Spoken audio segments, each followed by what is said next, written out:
통해서 같이 이렇게 기대를 나누도록 하겠습니다. 혹시 라오디게아 교회 하시면 어떠한 것이 떠오르십니까? 혹시 그림 떠오르는 그림 계십니까? 라오디게아 교회 떠오르는 그림. 이 그림이 떠오르지 않으시나요? 내가 문 밖에 서서 부르는다. 주님 하신 그 음성. 또 하나 이제 우리가 기억해야 될 것은 여기에는 세 가지의 보물이 나와 있습니다. 라오디게아 교회에 세 가지 보물이 바로 흰옷과 그다음에 정금과 안약입니다. 이 세 가지 보물을 통해서 라오디게아 교회를 치료하시고자 하시는 라오디게아 교회를 다시 회복시키고자 하시는 주님의 그 마음을 오늘 이 시간 같이 살펴보려고 합니다. 세계 제1의 목화 산지였던 곳, 또 참 양을 키우면서 옷감이 염색업이 많이 발달했던 곳 라오디게아 교회. 골로새서를 보면 누름바라는 한 여성의 집에서 이 교회가 시작되었던 것으로 보여지는 라오디게아 교회로 같이 들어가도록 하겠습니다. 예, 우리가 지금 벌써 6개의 교회를 다 이렇게 둘러봤습니다. 에베소, 서머나, 버가모, 두아디라, 사데, 빌라델피아.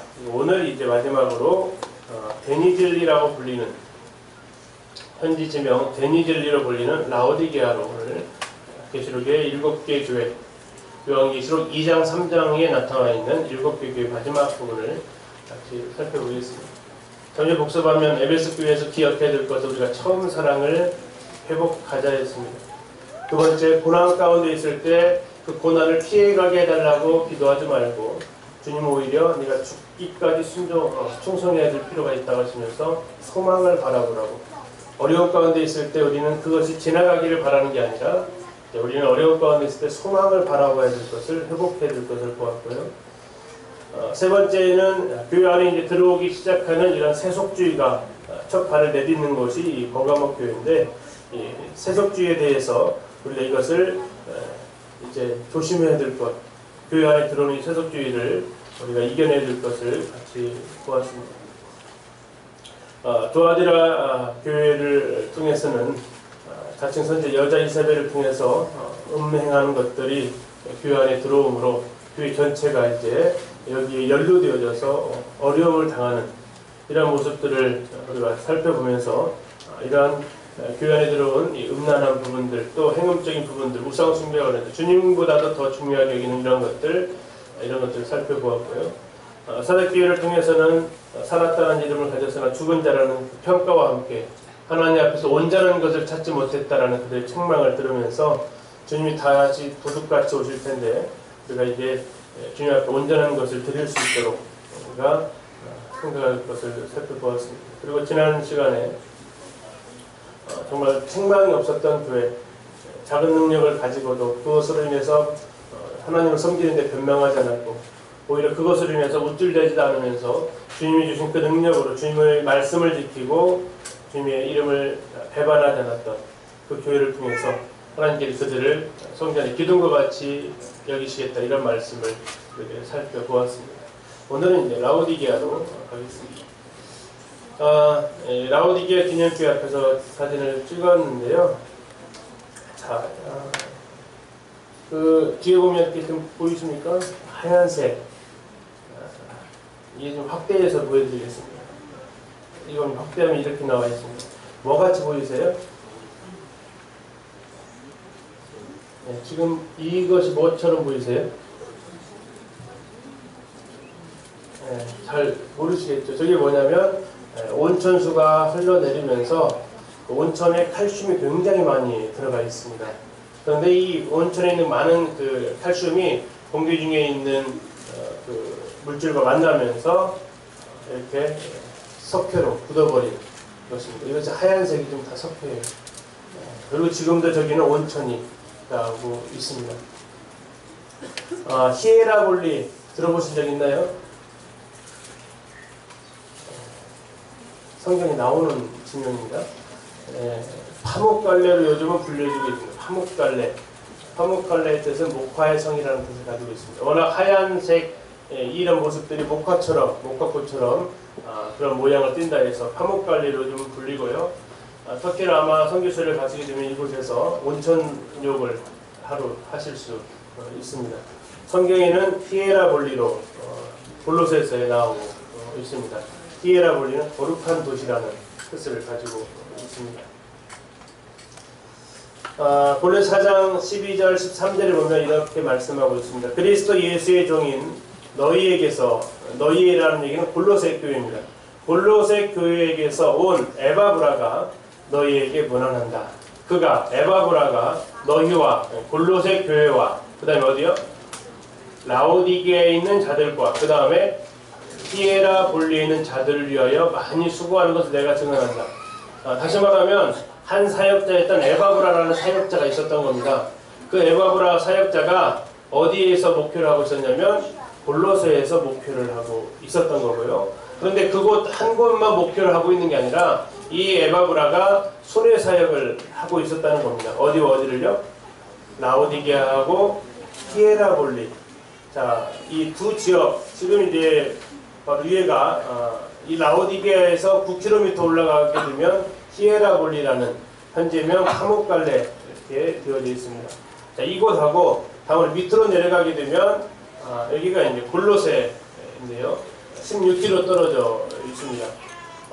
에바브라 우리 형제님이 라오디게아와 히에라볼리를 순회사에 가면서 골로새에서 목표를 하고 있었던 기록이 골로새에서 4장에 나와 있습니다. 다시 말하면 오늘 보게 될 이 라오디게아 교회는 에바브라의 사역지이기도 했고 에바브라가 많은 섬김을 통해서 교회가 이제 성장해 가고 있었던 모습이었습니다. 잘 아시겠지만 이것은 이 요한계시 기록을 받기 30년 전에 썼던 기록에 의하면 그런 기록 가운데 있었고요. 그때는 이런 책망을 받지 않았던 교회이기도 합니다. 그다음에 골로새서를 통해 다시 보게 되면 이때의 성도들은 이 초창기에는 굉장히 열정적이었고 주님을 사랑하는 마음이 컸었던 그러한 것에 바탕을 제공해줬던 사람이 바로 에바브라라는 성도님이었습니다. 그러나 시간이 한 30여 년 시간이 지난 이후에 이 라오디게아 교회는 단 한마디의 칭찬도 들을 수 없었던 참 안타까운 교회로 들어가게 됩니다. 이게 지금 이제 그 주 지역이 붙어 있다는 것을 보여주는 하나의 이정표인데요.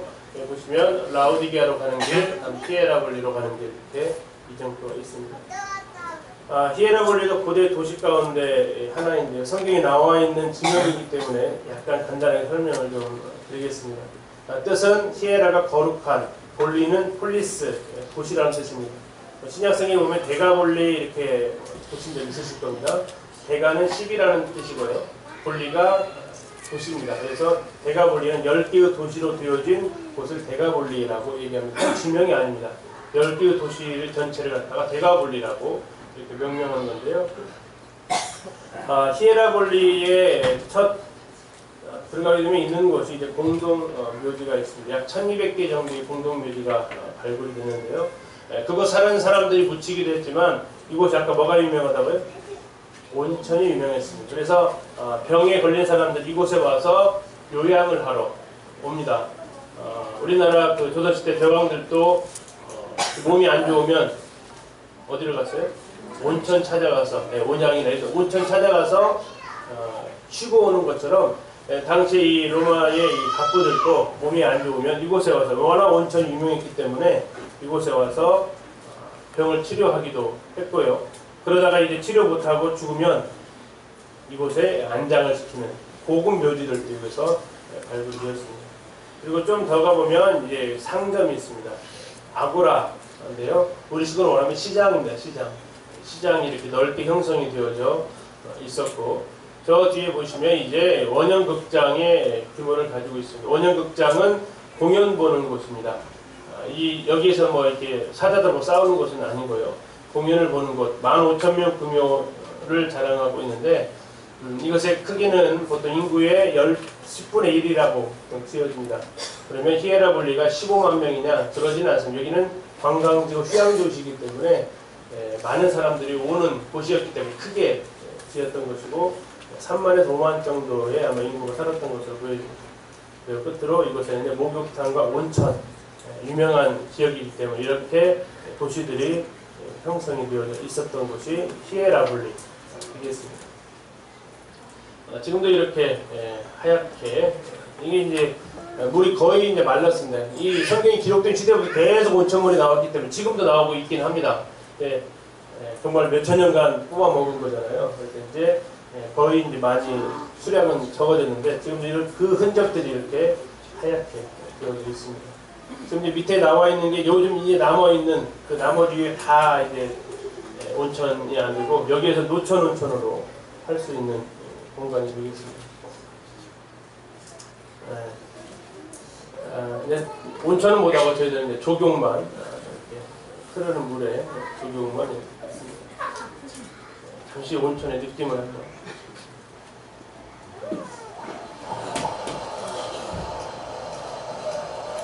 이렇게 조경할 수 있는 코스로만 이렇게 온천물을 흘려보내고 있고요. 지금 이제 저 마주보고 있는 이쪽이 골로새 지역입니다. 라오디게아에서 좌우측에 위아래에 하나는 위에는 히에라블리 그리고 아래에 골로새가 있는데 지금 여기 보이시는 것이 이제 골로새 지역이 해당이 되겠습니다. 지금 보시는 대로 이렇게 상당히 넓은 지역에 온천지가 형성이 되어 있습니다.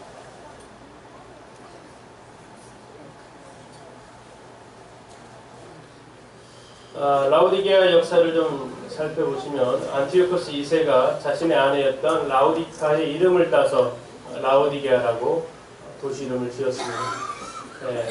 참 되게 사랑했던 사이 같죠. 아내의 이름을 따서 도시 이름을 지어주는. 우리 보통 한국에서는 아내 이름으로 집을 마련해주나요? 여기는 이제 도시를 갖다가 아내 이름으로 해주는데 나중에 이혼했습니다.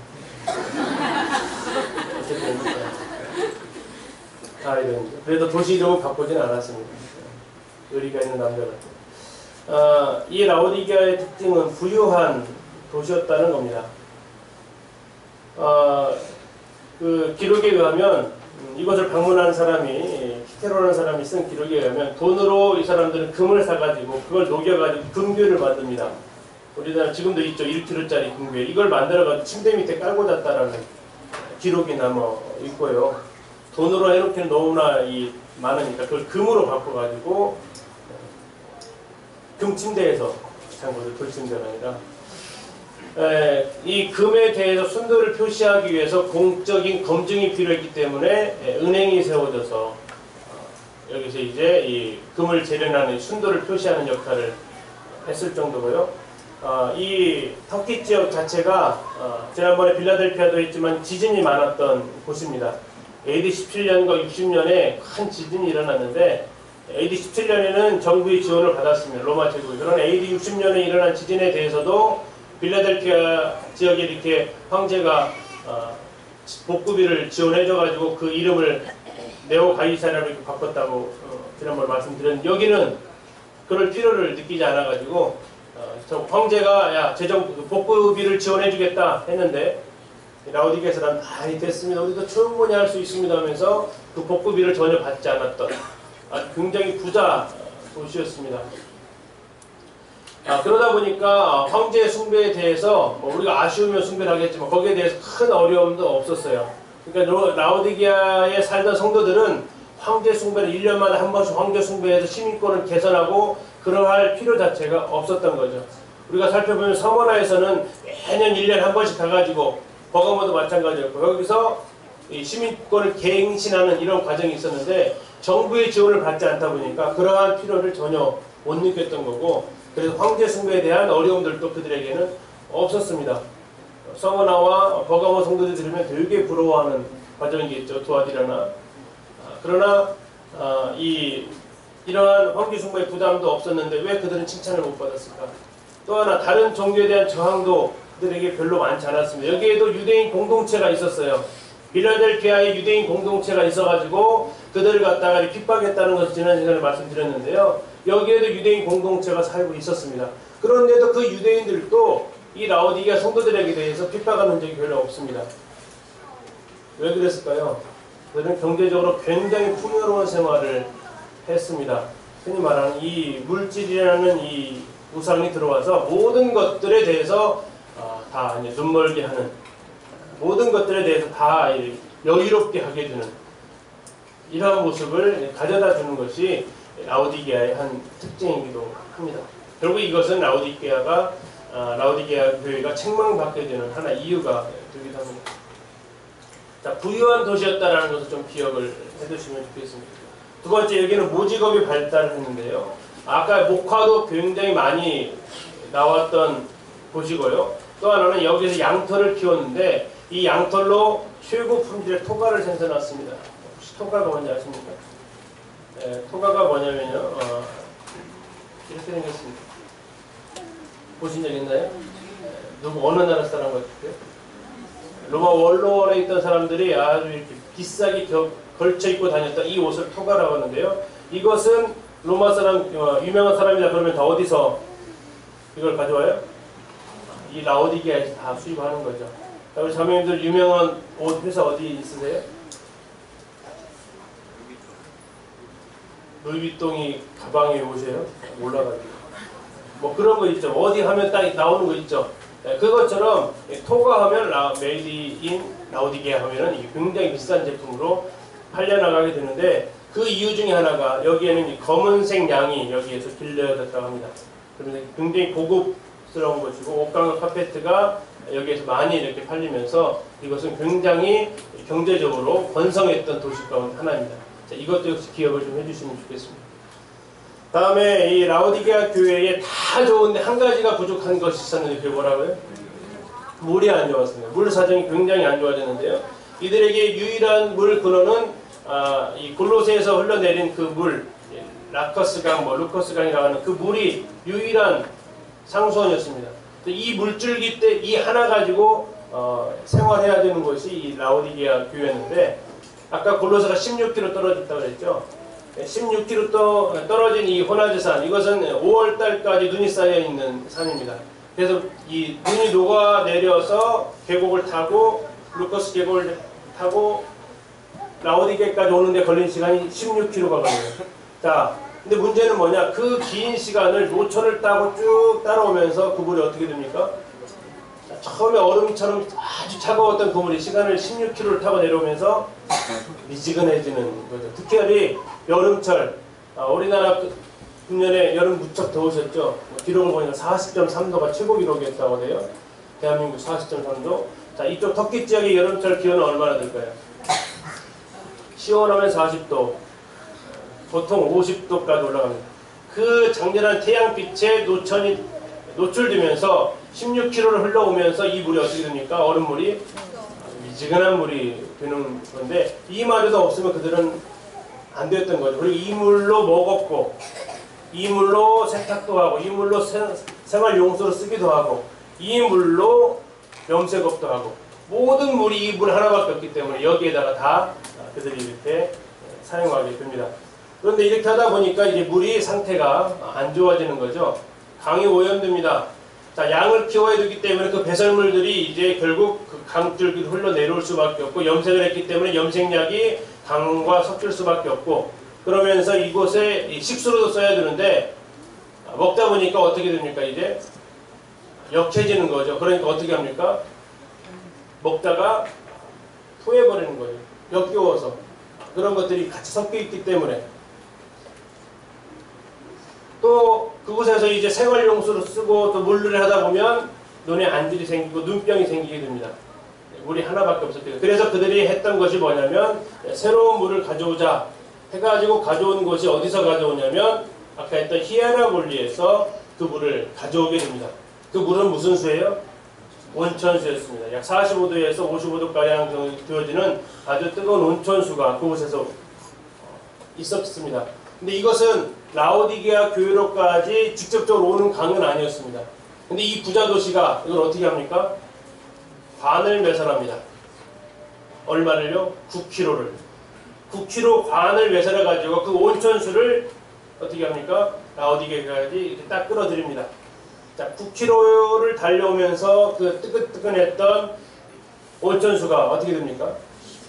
다시 식어버립니다. 그래서 미지근한 상태로 둡니다. 그런데 또 하나의 문제점은 이 아까 하얀색이 뭐였어요? 석회석이었어요. 자, 그 미지근한데 석회 물질이 들어있어요. 그걸 마시면 어때요?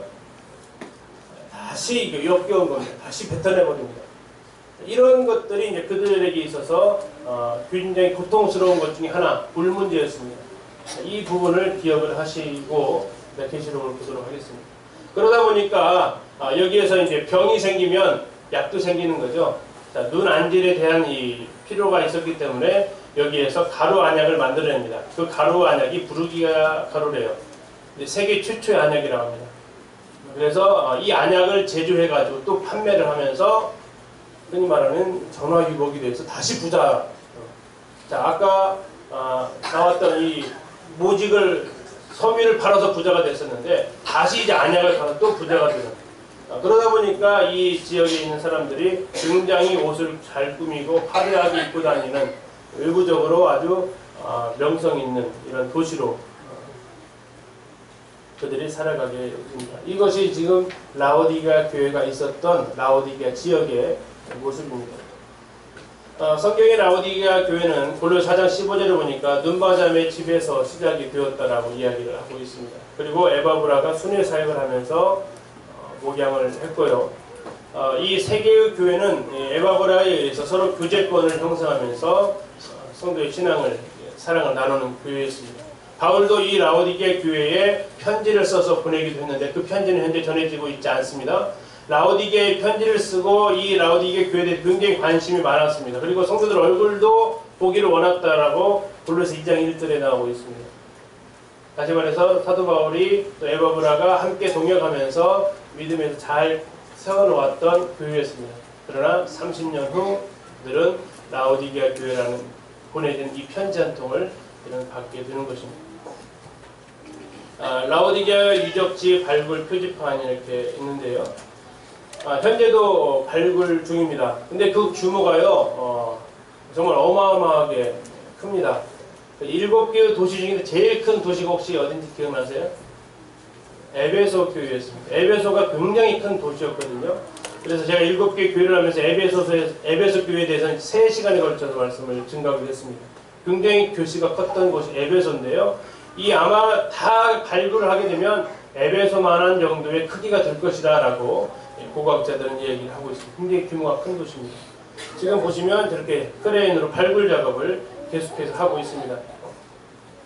지금 이 기둥들이 이렇게 나와 있는데 저것이 다 땅 속에 있었던 것들입니다. 지진으로 인해서 땅 속에 묻혔던 것을 지금 다 땅을 파내면서 작업을 하고 있는데 현재까지 발굴된 것이 시장입니다. 아고라 100m 이상 시장이 4개가 발굴이 되었고 8,000명 수용할 수 있는 소극장, 12,000명 수용 가능한 대극장, 그리고 비잔틴 시대 교회터 11개, 대중목욕탕 4개, 길이 330m의 검투사 경기장, 이런 것들이 지금 발굴이 현재 되고 있고 다 발굴된 것이 아닙니다. 그러면 이 규모가, 도시의 규모가 얼마나 큰지를 우리가 확인할 수 있는 거죠. 라오디게아의 고대 도시 주 도로의 모습입니다. 메인 도로죠. 우리나라 뭐 여기로 말하면 8달러나 기린도처럼 큰 백도로처럼 큰 도로입니다. 이 발굴을 할 때는 항상 이렇게 메인 도로부터 발굴을 하게 됩니다. 자, 이 메인 도로 옆에 사람들이 다니는, 지금으로 말하면 인도가 이렇게 있습니다. 그리고 그 옆에는 상점들이 쭉 배치가 되어져 있고요. 이게 아까 했던 데 주 도로가 있고, 다음에 주 도로 옆에 인도가 있고, 그 옆에 상점이 개설되어 있습니다. 자, 인도 위에 뭐가 보이세요? 지붕이죠. 왜 지붕이 있을까요?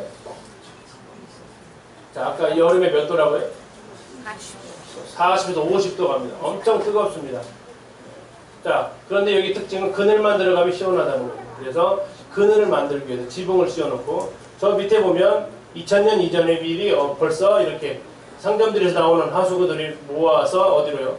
하수도 시설까지 설치된 굉장히 교육적인 도시 라오디게아 교회였습니다. 자, 이게 이제 라오디게아에서 발견된 송수관입니다. 어디서 어디로 오는 거예요? 히에라 권리에서 라오디게아까지 오는 겁니다. 자, 보시면 이 안에가 시간이 지나면 석유질이 계속해서 쌓입니다. 그러다 보면 다시 일부 관을 교체하는 이런 일들이 있었다고 하고요. 이렇게 이제 관들을 묻어서 식수로 집으로 연결하는. 지금 이게 이제 아마 송수관 타워라고 이렇게 붙여져 있는데 여기에서 이제 관을 끌어다가 각각 집으로 또 가게로 연결해서 썼던 곳곳에 이렇게 지금 구멍 뚫린 것이 이 파이프 지나가는 이런 흔적으로 볼 수 있습니다. 여기는 이제 신전터도 이렇게 발굴이 되는데요. 지금 보시다시피 기둥들이 이 앞에도 있지만 좀 군데군데 이렇게 많이 있습니다.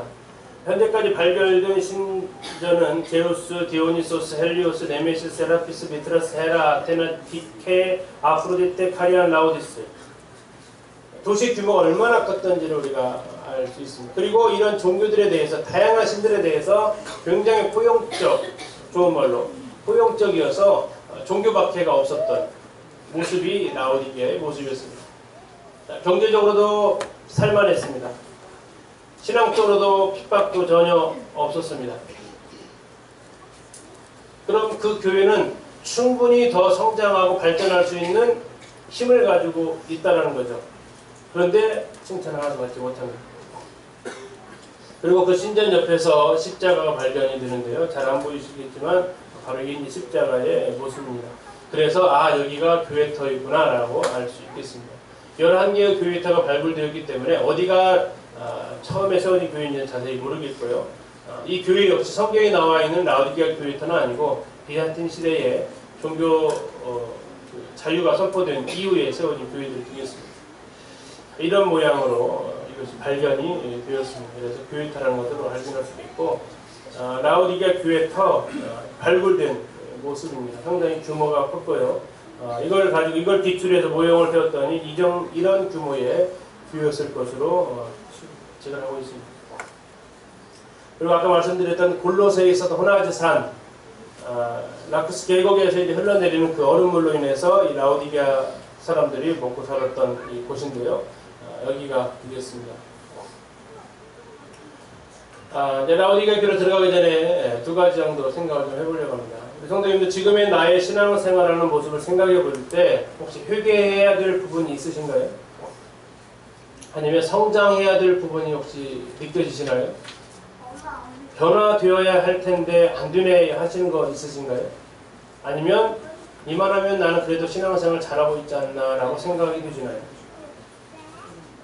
1, 2, 3, 4번 중에서 나의 모습은 혹시 내 스스로 한번 생각해 보시기를 1, 2, 3, 4번 중에서 나는 어디에 해당이 되시나요? 내 스스로 생각하기에.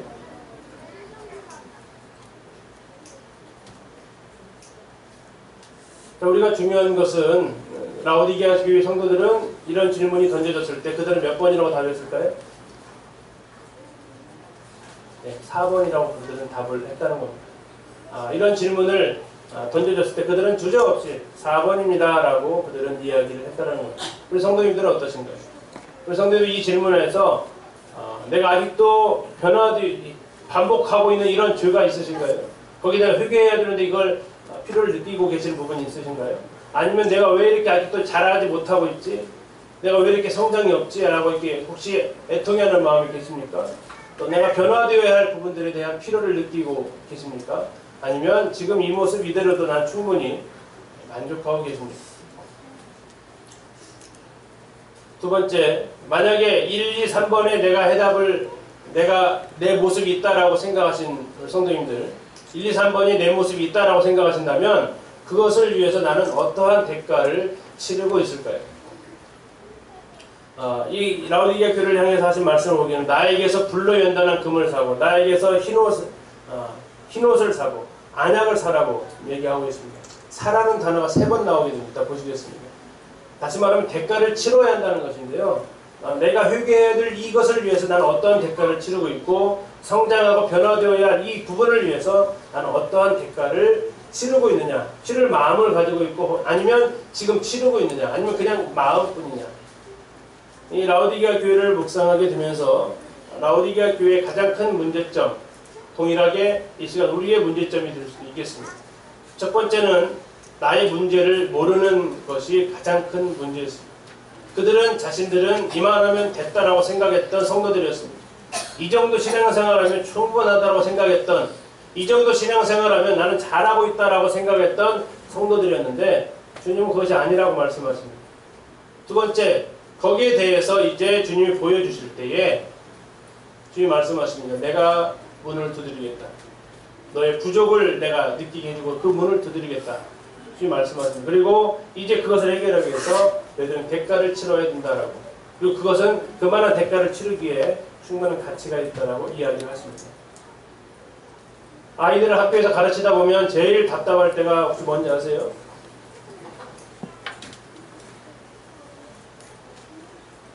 자기가 모르고 있다는 것도 모르는 아이들이 제일 답답합니다. 모르고 있다는 것을 몰라요. 뭘 모르는지를 모르겠대요. 어디서부터 도와줘야 될지를 굉장히 모르는. 아니, 도와달라고 나오지도 않습니다. 요청하지도 않습니다. 1학기 때 그런 한 아이가 있었습니다. 근데 2학기 때 이 아이가 달라졌어요. 뭐가 달라졌냐면 수학 시간에 책을 들고 나와서 질문하는. 선생님 여기는 모르겠는데요. 그 아이가 이제 뭘 알았습니까? 내가 모르고 있다는 것을 이제 알았습니다. 얼마나 예쁜지요. 가르쳐주면 되거든요. 근데 제일 큰 문제는 모르고 있다는 것 자체를 모르는 이 아이는 어떻게 해줄 도리가 없어요. 근데 주님이 라오디게아 교회를 향해서 하신 책망이 첫 번째가 뭐였냐면 너희는 모르는데 그걸 모르고 있다는 얘기예요. 두 번째, 이제 모르는 걸 알았으면 어떻게 됩니까? 해결할 수 있습니다. 대신 대가가 들어가는 거죠. 아까 그 아이 같은 경우는 이제 시간을 사용해야 되는 겁니다. 아, 내가 모르고 있었구나. 이것을 알기 위해서 대가를 지불해야 되는 거죠. 자, 이제 라오디게아 교회 하신 말씀을 살펴보도록 하겠습니다. 14절 라오디게아 교회 사제에게 편지하라. 아멘이시여 충성되고 참된 증인이시여 하나님의 창조의 근본이 있으니까 이르시되. 계시록 7교회를 이렇게 잘 보시면 첫 스타트가 다 다릅니다. 그것은 그 교회의 현재의 모습과 아주 연관되어져 있는 주님의 모습으로 등장하신다는 것입니다. 그래서 지난번에 말씀드린 것처럼 디린노 교회를 향해서 주님 말씀하실 때, 아니 나를 향해서 말씀하실 때 주님은 어떠한 모습으로 등장하실 것인가가 제 첫 번째 궁금한 겁니다. 근데 이 라오디게아 교회를 향해서 주님이 드러나시는데 아멘이시고 다음에 증인이시고 창조의 근본으로 등장합니다. 아멘이라는 뜻을 우리 기도하고 끝날 때 예수님의 이름으로 기도합니다. 그 다음에 뭐 하세요? 아멘 뜻이 뭐죠? 진실로 그렇게 되기를 원합니다. 나도 동일합니다. 라는 뜻입니다. 그러나 또 다른 의미로 쓰일 때 이것은 진리입니다. 진실합니다. 라는 의미를 가지고 있습니다. 자, 아멘이시라고 얘기하십니다. 이것은 그분 자체가 진실하시고 진리라는 것입니다. 다시 말하면 라오디게아 성도들은 진실하지 않다는 얘기입니다. 진실하지 않다는 얘기는 겉과 속이 다르다는 겁니다. 겉으로는 굉장히 화려했지만 속으로는 병들어 있다는 것입니다. 겉으로는 굉장히 외형적으로 잘 갖춰져 있지만 속은 텅 비어 있다는 것입니다. 겉으로는 눈을 가지고 있지만 속으로는요, 눈이 멀었다는 것입니다. 겉으로는 입을 가지고 있지만 실제로는요, 벙어리라는 것입니다. 겉으로는 멀쩡한 두 다리가 가지고 있지만 실제로는 주님 앞에 나오지 않는 다리가 장애를 가지고 있다는 것입니다. 겉으로는 두 손을 가지고 있지만 주님을 향해서는 봉사하지 않는 팔이 없는 사람처럼 그들이 살아가고 있다는 것입니다. 진실하지 않다는 것입니다. 주님이 그들에게 아멘으로 등장하십니다. 두 번째, 그분은 충성되고 참된 증인으로 자신을 소개하십니다. 사도행전 1장 8절에서 주님은 교회를 향해서 부탁하셨습니다. 무슨 부탁하셨습니까? 명령하셨습니다. 오직 성령이 너에게 임하시면 너희가 권능을 받고 예루살렘과 온 유대와 사마리아와 땅 끝까지 이르러 뭐가 되라고요? 내 증인이 되라고 하십니다. 내 증인이 되라. 근데 그들은 그 증인의 삶을 살지 못하고 있었습니다. 주님은 얘기하십니다. 나는 그렇지 않았다. 나는 이 땅에 아버지의 그 사명을 띠고 와서 나는 충성스럽고 참되게 이 길을 감당했다. 그러나 너희는 지금 증인으로 이 세상을 도저히 살아내지 못하고 있다. 세 번째, 그는 하나님의 창조의 근본으로 등장하십니다. 창조의 근본이라는 의미는 창조의 통치자라는 것입니다. 하나님이 만드신 것을 통치하시는 분이고 그분이 바로 주권자로 등장하시는데 그들은 하나님이 창조하신 그 창조물 이것을 소유하기 위해서 그 명성과 부와 이것을 소유하기 위해서 창조주를 문 밖에 세워버렸습니다. 그분이 라오디게아 성도들 문 밖에 계시는 분으로 성경은 등장하고 있습니다. 하나님이 주신 것 때문에 그것으로 인해서 오히려 교만해서 하나님이 필요 없다고 말하는 상황이 되어버린 것입니다. 자, 이것은 루시퍼의 죄악과 다름없습니다.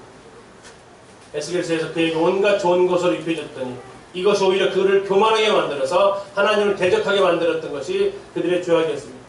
라오디게아 성도들에게 하나님께서 많은 물질로 많은 좋은 것으로 채워주셨습니다.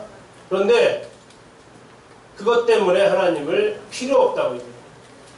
하나님 없이도 할 수 있다고 하는 교회가 되어버린 이런 모습 가운데 하나님은 등장하십니다.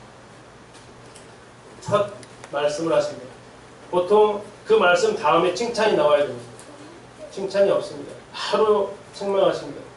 내가 네 행위를 아노니 네가 차지도 아니하고 뜨겁지도 아니하도다. 네가 차든지 뜨겁든지 하기를 원하노라. 자, 아까 말씀드린 대로 그들에게 시원한 물이 공급되어지고 있었습니다. 어디에서요? 골로새에서. 그들에게 뜨끈뜨끈한 물이 공급되었습니다. 어디서요? 히에라볼리에서. 그러나 주님 말씀하십니다. 너희들은 뭐하지도 않고 차지도 않고 구하지도 않다요? 뜨겁지도 않고. 처음에 출발했던 그 시원함이 너희들에게는 미지근함으로 변해버렸고, 처음에 출발했던 그 뜨거움이 너희들에게서는 미지근함으로 다 변해버렸다. 주님 말씀하신 내가 너의 행위를 안다. 자, 3장 17절 찾으셨나요 혹시? 미리 가서 한번 보겠습니다. 반대말 한번 찾아보십시오. 내가 내 행위를 아노니. 17절 끝부분에 있습니다. 찾으셨나요?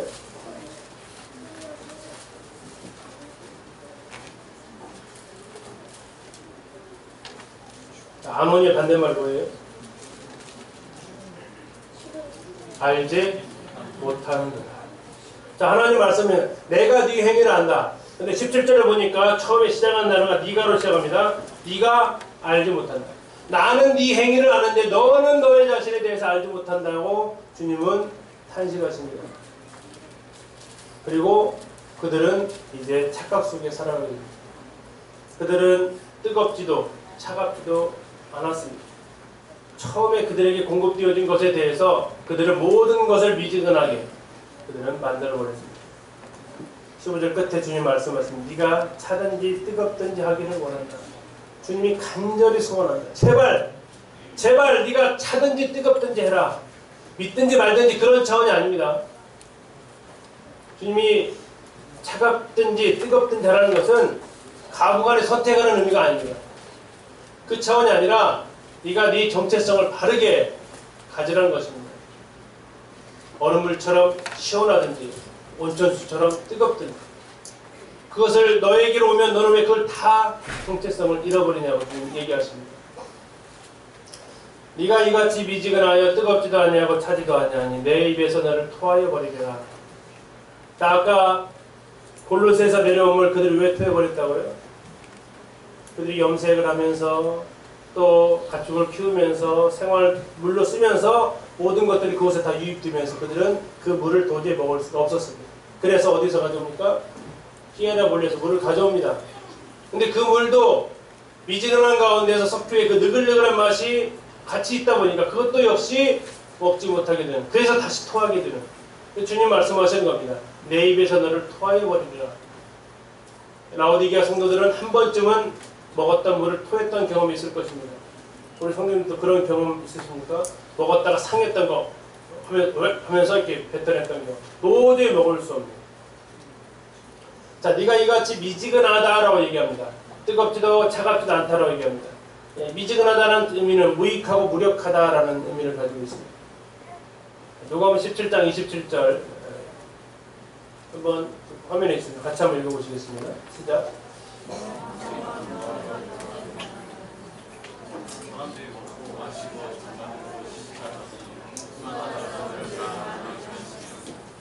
자, 노아 방주 심판 때, 노아 홍수 심판 때 그들이 심판받은 이유를 얘기하고 있습니다.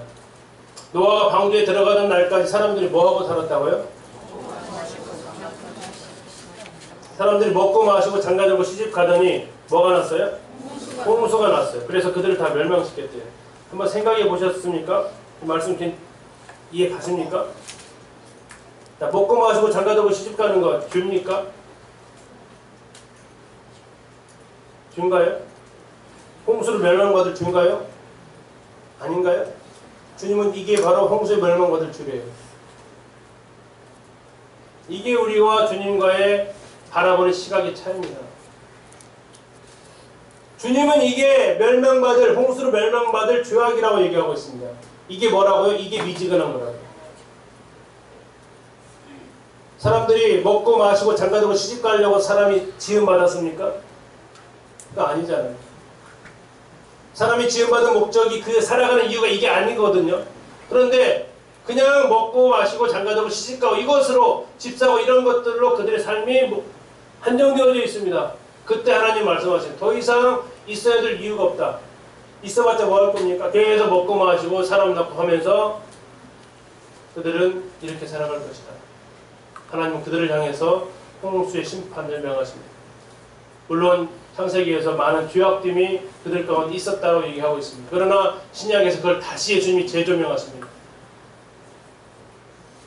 하나님을 알지 못했던, 하나님께 속하지 않았던 사람들의 그러한 죄악이 아니라 셋의 계열에 있었던 그들이, 하나님의 아들로 불렸던 그들이 사람의 딸들의 아름다움을 취하고, 그래서 거기에서 결혼하고 장가가고 시집가면서 먹고 마시고 살면서 결국 하나님의 심판을 그들이 받게 됩니다. 이제 이 모습이 다시 계시록을 향해서 하나님이 등장하십니다. 네가 미지근하다. 아무 능력이 없다. 아무 무능하다. 무력하다. 그래서 내가 너를 어떻게 하시겠다고요? 토해버리겠다. 이 표현이 어떠십니까? 하나님 토해버리겠대요. 처음에 가지고 있던 열정도 식어버리고, 처음에 가지고 있었던 신앙의 순수함도 잃어버리고, 그냥 하루하루 생활인으로 살아가는, 하루하루 먹고 마시고 자고 주님이 참된 증인으로, 충성된 증인으로 살아가라고 하셨던 그 명령에 관심도 없고, 겉과 속은 하나님을 찬양하고 있지만 겉으로는 그 마음에는 내가 방금 무슨 찬양을 불렀는지도 생각나지도 않고, 여기 앞에 나와서 하나님이 감사하다고 하지만 내 생각은 딴 데 가 있고, 이런 하나님께서 우리들의 모습을 보시면서 토해버리겠다 라고 하십니다. 굉장히 두려운 말씀입니다. 계시록 3장 20절에 예수님께서 이런 말씀을 하십니다. 이것도 비교가 되는 말씀입니다.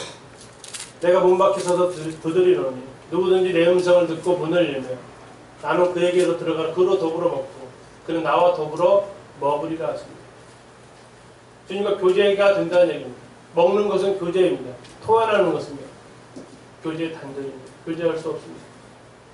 이 주님의 애타는 심정입니다. 그렇기 때문에 주님 뭐라고 하십니까? 제발 원한다. 네가 찼든지 뜨겁든지 처음 가졌던 그 신앙의 열정을 다시 회복하든지 처음 가졌던 그 너의 순수함을 다시 회복하든지 주님 부탁하고 있습니다.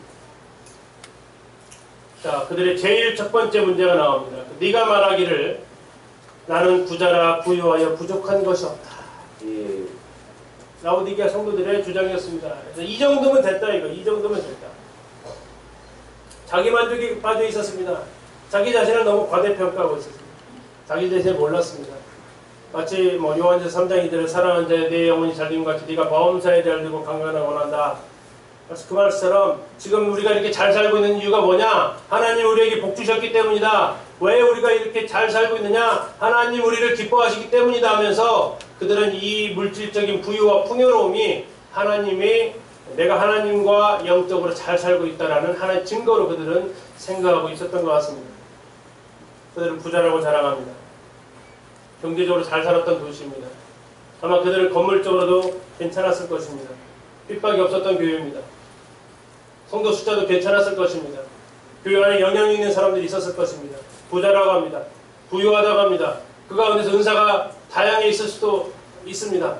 또 많은 섬김도 할 수 있었을 것입니다. 부족한 것이 없다라고 얘기합니다.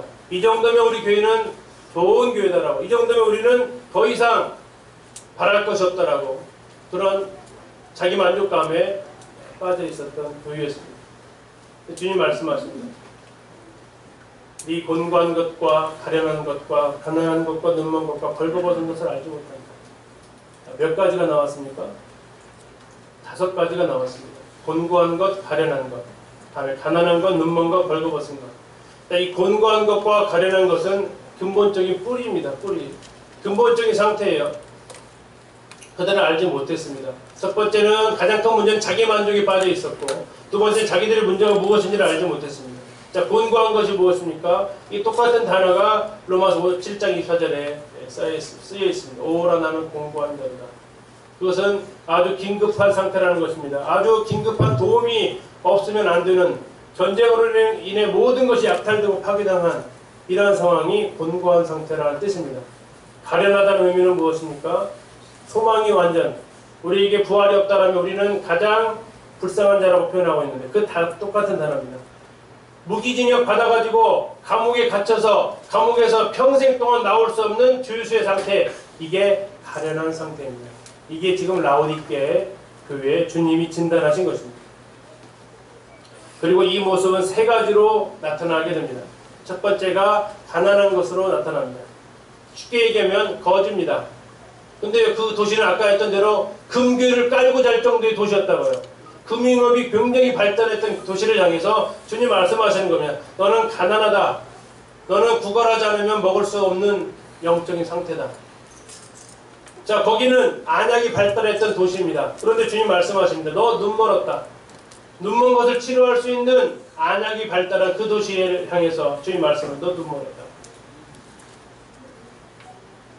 영적인 분별력을 상실했다는 겁니다. 세 번째로 그 도시를 향해서 말씀하십니다. 네가 벌거벗었다. 화려한 옷으로 토가로 옷 입었던 그들, 그리고 모직업이 발달되어 있었고 양모와 또 목화가 발달해서 옷에 대해서는 걱정할 것이 없었던 그들을 향해서 너 지금 벌거벗었다라고 주님은 책망하고 있습니다. 자, 주님은 여기에 대해서 대안을 제시합니다. 해결책을 제시하십니다. 내가 너를 권하노니, 누구에게서요? 내게서. 내게서는 누굽니까? 주님에게서. 불로 연다는 금을 사서 부유하게 하고, 흰옷을 사서 입어 벌거벗은 수체를 보이지 않게 하고, 안약을 사서 눈에 발라 보게 해라. 나에게서 사라고 하십니다. 자, 오직 창조의 근본이신 주님께로부터만이 이 해결을 받을 수 있다는 것입니다. 대신 그냥이 아니라 사라고 해주십니다. 사라는 단어가 3번에 걸쳐서 나오고 있습니다. 사야 된다. 대가를 지불해야 된다. 우리가 구원받는 것은 은혜로 되어집니다. 맞죠? 그러나 우리가 주님 안에서 성장하고는 데 있어서는 주님이 대가가 필요하다고 이야기를 하고 있습니다. 첫 번째, 나에게서 불로 연단한 금을 사라고 하십니다. 자, 불로 연단한 금은 베드로전서 1장에 보니까 믿음으로 표현하고 있습니다. 자, 그들은 하나님의 일을 할 때 돈으로 했을까요? 믿음으로 했을까요? 돈으로 했던 사람들입니다. 하나님 도움이 필요 없다고 하는 사람입니다. 로마의 재정 지원, 지진 났어도 우리 힘으로 할 수 있다고 말했던 그들입니다. 그런데 그것만 자기 힘으로 한 게 아니라 하나님의 일도 무엇을 해요? 믿음으로 하지 않습니다. 하나님의 일도 기도하지 않습니다. 왜? 우리에게 돈이 있으니까. 이 돈으로 하면 되거든요. 이 돈이 그들에게 저주가 된 것입니다. 하나님을 경험할 수 없게 된 것입니다. 하나님의 일은 돈으로 하지 않습니다. 하나님의 일은 믿음으로 합니다. 그러나 그들은 하나님의 일을 돈으로 하려고 했습니다. 주님 그렇게 말씀하십니다. 네가 가지고 있는 금, 그거 아무것도 아니다. 나에게서 불로 연다는 금을 사라. 그것이 바로 믿음입니다. 하나님의 일은 하나님의 힘으로 하는 것입니다. 그것이 움직이는 것이 우리의 믿음의 기도입니다. 그래서 우리가 어떤 일이 되어졌을 때, 우리가 그 일을 어떻게 할 수 있었냐고 했을 때 우리 입에서 무엇이 나와야 됩니까? 아, 우리 재정이 준비되어 있어서 그런 말 하십니까? 주님한테 책망받을 주님께서 우리에게 그를 감당할 수 있는 힘을 주셨다고 우리가 기도하고 주님 앞에 나아갈 수 있게 주님 바라시는 것입니다. 두 번째, 그들을 향해서 주님 말씀하십니다. 흰옷을 사서 입어서 벌거벗은 수치를 보이지 않게 해라. 자, 흰옷은 계시록 19장 8절에서 뭐라고 나와 있냐면 성도들의 의로운 행실이다라고 얘기하고 있습니다. 계시록 19장은 어린 양의 혼인잔치가 나와 있습니다. 어린 양의 혼인잔치가 준비되었고 이제 신랑이 신부에게 허락을 합니다. 당신에게 예쁜 옷을 입으십시오. 드레스, 웨딩 드레스를 입으십시오 하는 것입니다. 그것을 허락합니다. 그리고 이제 그 신부가 깨끗하고 빛난 하얀색 세마포 옷을 입습니다. 자, 그러면서 그것을 갖다가 뭐라고 표현합니까? 이 세마포는 성도들의 의로운 행실이다. 그 성도님들 그리스도의 신부로서 신랑 앞에 서실 것입니다. 어떠한 웨딩드레스 입고 서실 것입니다. 우리 자매기도 결혼하신 자매님들 웨딩드레스 고를 때 아무거나 대충 고르셨나요? 아니잖아요. 정말 예쁜 옷 고르고 싶고 더 고르고 싶고 결혼을 자매들도 아마 그럴 겁니다. 근데 주님은 우리들이 이 땅에서 행했던 의로운 행실을 가지고 그날에 그것이 신부의 예식으로서 입을 옷이라고 주님 말씀하고 있습니다. 이 땅에서의 우리의 삶의 모습이 결국 천국에서 신랑 앞에 서게 될 우리의 입을 옷을 결정하게 되는 것입니다. 그런데 그 웨딩드레스가 헤어졌다면요? 그 웨딩드레스가 오염이 되었다면요? 아니 웨딩드레스 자체를 만들 수 있는 것이 없어서 구멍이 뻥뻥 뚫렸다면요? 성경은 그걸 가리켜서 벌거벗은 수치라고 얘기하고 있습니다. 그렇지 않게 하기 위해서는 흰옷을 사서 입으라고 얘기하고 있습니다. 하나님 앞에서 우리가 있는 일들을 사역을 감당할 것을 보여주고 있습니다. 세 번째, 안약을 사서 눈에 발라 보게 하라고 했습니다. 그곳은 안약이 처음으로 개발된 도시였습니다. 근데 안약을 사랍니다. 있는데요. 그 안약이 아니라는 얘기죠. 히브리서 11장 13절에 보면 우리 믿음의 선배들은 하나님께서 약속하신 것을 멀리 보고 그들은 그 믿음의 길을 걸어왔다고 얘기하고 있습니다. 믿음은 근시안적이지 않습니다. 믿음은 원시안적입니다. 멀리 볼 수 있는 것이 우리 믿음의 눈입니다. 우리 세상적으로 5년 후 10년을 내다보고 살아가시죠. 10년 후 20년 후 노후 설계 하시잖아요. 20년 30년 후 내가 퇴직했을 때 어떻게 살 것인지를 준비하고 계시잖아요. 주님 말씀하십니다. 영원한 세계는 무엇을 준비하고 있는지, 우리의 믿음의 영역이 영적인 그 시안이 어디까지, 죽음 앞에까지만 보고 계십니까? 아니면 죽음 이후에 영원히 살 그 세상에서 내가 어떤 모습으로 살 것인지를 보고 계십니까? 주님 말씀하십니다. 너희들은 계속해서 이 땅에서 어떻게 살아갈지에 대한 80년 안의 시야가 갇히지 말아라. 80년 안 동안에 내가 어떻게 이 세상에서 살아갈지에 대해 이것에 시선이 고정되지 않고 정말 영원한 나라에까지 갈 수 있는 그 안약을 사서 발라라. 주님은 라오디게아 교회를 향해서 하나님의 일은 돈으로 하지 않는다. 하나님의 일은 믿음으로 하는 것이다. 지금 너희들 하고 있는 그 행위, 그 흰옷 준비해야 그날에 주님 만나볼 수 있다.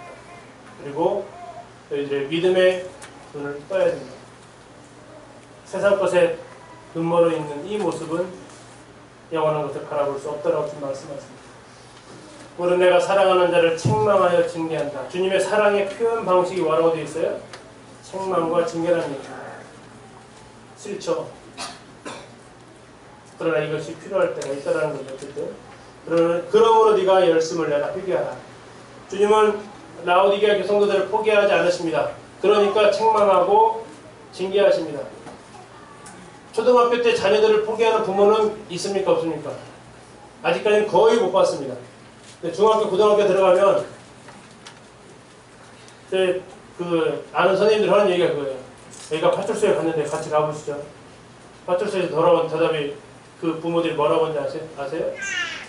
나도 포기했어요 하는 알아서 하세요. 너희들 넣고 말란 말든지. 사랑하게 되면 포기하지 않습니다. 포기했다면 더 이상 책망하지 않습니다. 책망하는 이유는 뭡니까? 포기하지 않았다라는 것입니다. 주님은 그들을 포기할 수 없습니다. 왜? 사랑하기 때문에. 그래서 그들은 주님으로부터 책망을 듣습니다. 말로 싸는 것입니다. 자, 말로 안 들으면 어떻게 합니까? 종아리 맞죠? 징계합니다. 하나님은 사랑하시는 자들을 성실하게 징계하십니다. 왜요? 사랑하시기 때문에 그렇습니다. 책망하고 징계받는 것이 바로 하나님 나를 사랑하고 있다라는, 아직도 주님이 나를 포기하지 않았다라는 것입니다. 여기 책망과 징계를 기억해 주십시오. 20절로 가기 전에 이것을 기억하셔야 됩니다. 그리고 이제 주님 말씀하세요. 네가 열심을 내라. 회개하라.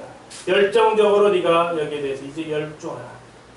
나에 대해서 열중해라. 이제 주님 말씀하십니다. 회개해라. 단호히 그 상태에서 벗어나라.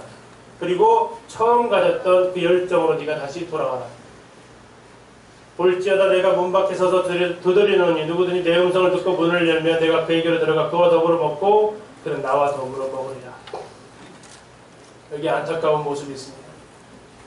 주님이 어디 계시다고요? 문 밖에 계십니다. 그리고 그분은 어떤 자세로 서 계십니까? 서 계십니다. 왜? 언제든 들어올 준비를 하고 계십니다. 그리고 그분은 두드리고 계십니다. 누구를요? 이게 안타까운 모습인데요. 교회를 향한 두드림이 아니라는 것입니다. 이 라오디게아 교회 상태는 교회 자체가 회복되어지는 이 상태를 지금 넘어가 버린 상태예요. 왜 그러냐면 사대 교회는 흰 옷을 입은 몇 명의 성도들이 있었죠. 근데 여기는요, 아무도 단 한 명도 주님을 향해서 문을 열지 않았다는 거예요. 주님이 얘기하십니다. 누구든지 한 명이라도 내 음성을 듣고 문을 열면 내가 그에게 들어가겠다. 뒤집어 말하면 지금 아무도 내 음성도 듣지도 못하고 나에게 문도 열지 않고 있어. 나는 지금 문 밖에 있어. 아무도. 주님이 그러십니다. 누구든지 내 음성을 들어라. 주님은 오늘 우리에게 개인적으로 초청하십니다. 누구 때문에 가요? 주님이 내 문을 두드리고 계십니다. 주님이 지금 내 문 밖에 서 계십니까? 아니면 내 안에 주인으로 찾아오고 계십니까? 물어보십시오. 아무 대답이 없습니까? 문 밖에 계실 겁니다. 그를 향해서 주님이 초청하십니다. 내가 서서 문을 두드리겠다. 자, 누구든지 무엇을 들으라고요? 내 음성을 들으랍니다. 주님의 음성은 어떻게 듣습니까? 아까 19절에 나와 있었던 음성이 두 가지가 있었습니다. 뭐가 뭐였습니까? 책망과 징계였습니다. 주님을 우리가 문 밖에 서게 두게 되면 때로는 주님의 책망의 말씀이 들려옵니다. 때로는 우리 가운데 어려움이 찾아올 수 있습니다. 그 음성을 들어야 된다는 얘기예요. 주님이 나를 책망한 그 음성을, 주님이 나에게 주신 그 어려움을 들어야 된다는 얘기예요. 듣고 뭐 해야 됩니까? 문을 열으라는 얘기죠. 우리가 문을 안 여는 이유는 첫 번째는 듣지 않기 때문에 그렇습니다. 안 들어요. 두 번째, 이게 주님의 음성인지 아닌지 분별을 못해요. 세 번째, 문을 열지 않습니다. 주님이 있는 줄 알면서도 문을 열지 않아요. 더 큰 문제죠. 자, 이때 주님이 약속하십니다. 네가 문을 열면 내가 그에게로 들어가 그와 더불어 먹고 그는 나와 더불어 먹으라. 이것은 구두다를 향한 말씀이 아닙니다. 교회를 향한 말씀이고 성도들을 향한 말씀입니다. 주님은 말씀하십니다. 내가 그에게로 들어가 그로 더불어 먹겠다고 하십니다. 아까 토해버리겠다고 주님 이야기하셨어요.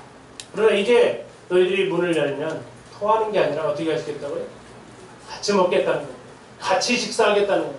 주님의 교제 가운데 다시 회복시키시겠다는 것입니다. 그것뿐만 아니라 정말 라오디게아 교회로서는 감당할 수 없는 큰 상급을 약속을 하시는데요. 이기는 그에게는 내가 내 보좌와 함께 앉게 하여 주기를 내가 이기고 아버지 보좌에 함께 앉은 것과 같이 하리라. 이게 무슨 말씀이에요? 감당할 수 없는 말씀인데요. 예수님께서 이 땅에 오셔서 십자가로 그분은 승리하셨습니다. 그래서 하나님 보좌 우편을 그분은 받게 되셨어요. 그런데 이 라오디게아 성도를 향해서 무슨 얘기를 하십니까? 네가 열심을 내고 회개하게 되면 내가 했던 그와 똑같은 상을 주겠다라고 얘기하신 겁니다. 내가 십자가에서 죽었던 그로서 승리했던 그 승리의 영광을 너도 같이 누리게 해주겠다고. 네가 증인의 역할을 다함으로 인해서. 이게 주님께서 라오디게아 교회를 향해서 주시는 특권입니다. 네가 이 땅에는 거지처럼 살아가고 있지만, 네가 이 땅에서 눈먼 것처럼 살아가고 있지만, 네가 이 땅에서 벌거벗은 것처럼 살아가고 있지만 회개하면, 돌이키면 나와 함께 왕권을 누리게 해주겠다라는 그분의 약속입니다. 마치겠습니다. 귀 있는 자는 성령이 교회들에게 하시는 말씀을 들을지어다. 선택이 아닙니다. 주님이 들으라고 간곡하게 얘기하시는 7개 교회의 말씀을 우리는 보았습니다. 주님의 애타는 심정입니다. 자녀들을 꾸중해 보셨던 부모님들은 조금은 이해가 갔을 것입니다. 그 아이의 종아리를 때리면서, 그 아이에게 화를 내면서 그 심정이 어떠하셨는지, 이게 바로 지금 계시록의 7개를 주님 계속해서 말씀하시면서 우리에게 하시는 그 음성입니다. 7개의 모습 가운데 어느 교회의 모습이 나와 닮았나요? 우리는 빌라델피아 얘기를 정말 소망합니다. 그러나 혹 우리 마음 가운데 처음 사랑을 잃어버렸거나, 고난 때문에 다른 아무것도 보이지 않거나, 때로는 내 안에 세속주의가 들어와 있거나, 내 안에 주님이 아닌 다른 사람의 말로 인해서 내가 좌지우지되거나, 아니면 하나님 앞에 온전한 것을 하나도 하지 못하는 이런 모습이거나, 주님이 문 밖에 서 계신 모습이거나 하다면, 우리는 여기에서 이제 주님이 말씀하십니다. 성령이 너에게 하시는 말씀이 그거다. 그래서 우리 교회가 그리스도 앞에 섰을 때에 칭찬 듣는 교회, 그리고 우리 각자가 주님 앞에서 칭찬 듣는 성도들로 나타나기를 소원합니다. 감사합니다.